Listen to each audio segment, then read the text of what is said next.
ચોટીલામાં તંત્રની લાલાક 16 કરોડની સરકારી જમીન પરથી અમરદીપ હોટલ જમીન દોસ્ત.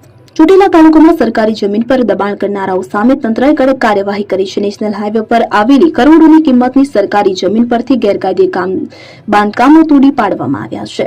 તો વિગતે વાત કરીએ તો સુરેન્દ્રનગર જિલ્લાના ચોટીલા તાલુકાના મગરી ખડા ગામે નેશનલ હાઈવે 47 પર સરકારી જમીન પર વર્ષોથી ગેરકાયદે દબાણ કરવામાં આવ્યું હતું. સરકારી સર્વે નંબર 86/1 માં આશરે 10 એકર જમીન પર અમરદીપ હોટલ ચલાવવામાં આવતી હતી. આ દબાણ સામે નાયબ કલેક્ટર એચ.ટી. મકવાણા અને મામલતદારની સંયુક્ત ટીમે કાર્યવાહી હાથ ધરી કે જેસીબી અને બુલડોઝરની મદદથી હોટલનું મુખ્ય પાકું બાંધકામ, પંચરની દુકાન, ટોયલેટ, બાથરૂમ બ્લોક તેમજ પાણીના ટાંકા સહિતના બાંધકામો તોડી પાડવામાં આવ્યા. કાર્યવાહી અંદાજે ₹16 કરોડ 37 લાખથી વધુની કિંમતની સરકારી જમીન પર દબાણ દૂર કરી જમીન સંપૂર્ણપણે ખુલ્લી કરવામાં આવી છે. દબાણ લાંબા સમયથી હોવાને ધ્યાને લઈ હવે ગેરકાયદે વપરાશ બદલ વાર્ષિક બિનખેતીના જંત્રીના 1% મુજબ વસૂલાત કરવાની કાર્યવાહી પણ શરૂ કરવામાં આવી છે. તંત્રની આ કડક કાર્યવાહીથી પંથકમાં સરકારી જમીન પર દબાણ કરનાર તત્વોમાં ફફડાટ વ્યાપી ગયો છે. ત્યારે હવે આવી કાર્યવાહી અન્ય વિસ્તારોમાં પણ થશે કે કેમ તે તો જોવાનું રહેશે.